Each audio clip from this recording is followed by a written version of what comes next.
Unfortunately, there is a faction on the far right of the Republican Party right now. It's not everybody, but it's a pretty big faction who've convinced their leadership to threaten a government shutdown and potentially threaten to not raise the debt ceiling if they can't shut off the Affordable Care Act, also known as Obamacare. Now think about this. They're not talking now about spending cuts. They're not talking about entitlement reform. They're not talking about any of that. Now they're talking about something that has nothing to do with the budget, right? They're actually willing to plunge America into default if we can't defund the Affordable Care Act. Now let's put this in perspective. The Affordable Care Act has been in the law for 3.5 years. It passed both houses of Congress. Supreme Court ruled it constitutional. It was an issue in last year's elections. The guy who was running against me said he was going to repeal it. We won.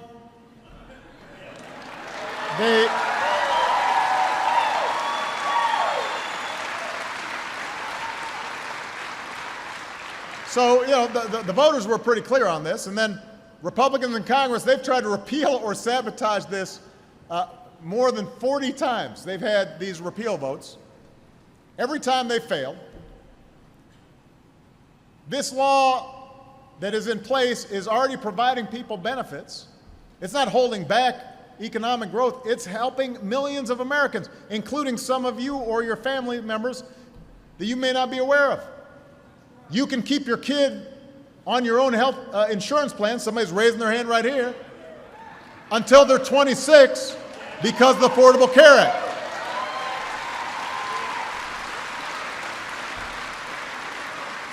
Which is one of the main reasons why the number of uninsured among young people has gone down over the last 3 years. Seniors, they are benefiting right now from discounted prescription drug costs because of the law. If you've got health insurance, insurance companies can't impose lifetime limits on you. They can't use the fine print not to pay if you get sick. Insurance companies have to spend 80% of your premiums on your health care, not on administrative costs and CEO bonuses. Those are happening right now.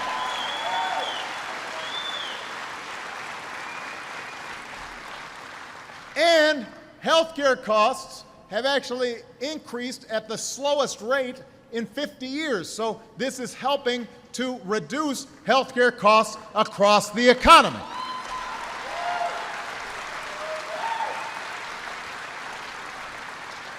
Finally, starting on October 1st, it's going to help millions of more people. People who don't have health insurance right now, what it's going to do is we're going to set up pools so that just like a worker at Ford can benefit from good insurance rates because you got a lot of workers in one big pool, now people who don't have the good fortune to work at a big company like Ford, they can also get a good deal. Now, that's what they're fighting for. They want to repeal all that, and they're saying, we're going to hold our breath, and if you don't repeal it, which I've already said I'm not going to do, we're going to send the economy into default. They will send our economy into a tailspin, just like Speaker Boehner said. They want to threaten default just to make sure that tens of millions of Americans continue not to have health care. Defunding affordable health care would rob 25 million Americans of the chance to get health care coverage. It would cut basic health care services for tens of millions of seniors on Medicare already. That's what House Republicans are fighting for. And now they've gone beyond just holding Congress hostage, they're holding the whole country hostage. One Republican senator called shutting down the government over the Affordable Care Act the dumbest idea I've ever heard. I agree with him. But that's the strategy they're pursuing. House of Representatives just voted on it today. Now I tell you what, Missouri, the American people have worked too hard for too long, digging out of a real crisis just to let politicians in Washington cause another crisis.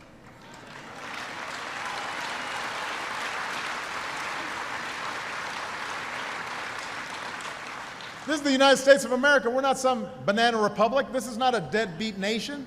We don't run out on our tab. We're the world's bedrock investment. The entire world looks to us to make sure the world economy is stable. We can't just not pay our bills. And even threatening something like that is the height of irresponsibility. So what I've said is, I will not negotiate over the full faith and credit of the United States.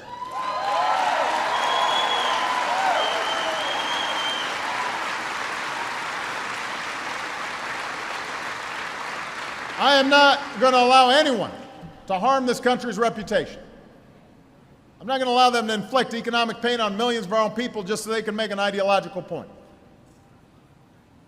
But I need you to help. I need you to help tell Congress, pay our bills on time, pass a budget on time, stop governing from crisis to crisis, put our focus back on where it should be, on you, the American people, on creating new jobs, on growing our economy, on restoring security for middle-class families. That's what you deserve.